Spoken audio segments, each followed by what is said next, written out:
Bonjour à tous, aujourd'hui on se retrouve pour parler des différents types de bâtons de ski de randonnée que l'on peut retrouver sur le marché. Donc on va avoir du monobrin, du bâton télescopique et du bâton pliable. Allez venez, on va aller voir ça. Commençons par le monobrin.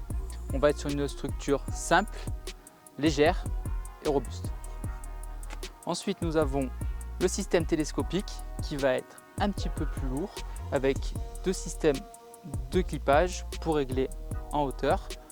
Mais une fois plié, on va être sur un modèle beaucoup plus compact et donc plus pratique à transporter. Au niveau du réglage, on a ici deux petits clips. Donc on règle avec une graduation. Par exemple, moi je suis à 125, donc je me mets à 125. Je viens clipper.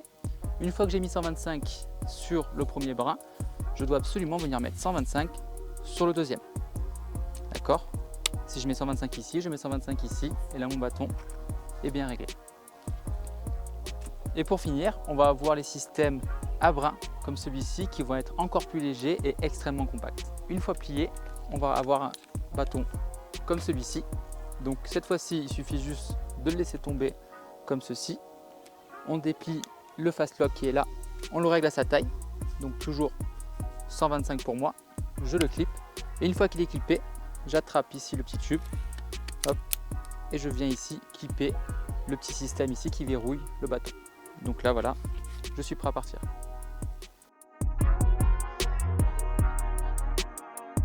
Et si on parlait un peu des matières, on va avoir différentes matières sur les bâtons. Par exemple, si je prends le monobrin ici, je vais être 100% alu et mousse EVA pour la poignée. Sur le Ride Aero, on va être sur un alliage Zicral qui est composé de zinc et d'aluminium.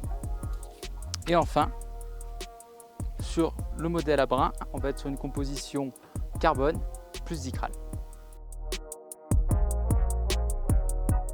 Dernier petit point au niveau des poignées. On va avoir des poignées ergonomiques comme celle-ci où je vais vraiment avoir un emplacement pour venir mettre ma main avec deux butées ici pour vraiment éviter à ma main de descendre ou de monter. Je pourrais donc bien évidemment venir prendre ici à différents endroits en préhension. Et enfin nous avons la poignée droite comme celle-ci qui va apporter un confort peu importe là où on va venir mettre sa main et qui va avoir l'avantage aussi de se planter dans la neige beaucoup plus facilement lorsqu'on doit déposer ses bâtons pour avoir les mains plus libres. On voit bien un point commun entre tous ces bâtons de ski de randonnée, ça va être le grip long. D'accord, donc le grip long ça sert à quoi? Ça sert que quand on fait une traversée, quand on a un bâton plus haut que l'autre, on n'est pas obligé de venir régler la taille du bâton. On va pouvoir attraper un bâton un peu plus bas et l'autre l'attraper un peu plus haut et pouvoir avancer comme ça sereinement. Pour conclure, ces trois systèmes de bâtons sont adaptés à la pratique du ski de rando. À vous de choisir selon vos besoins.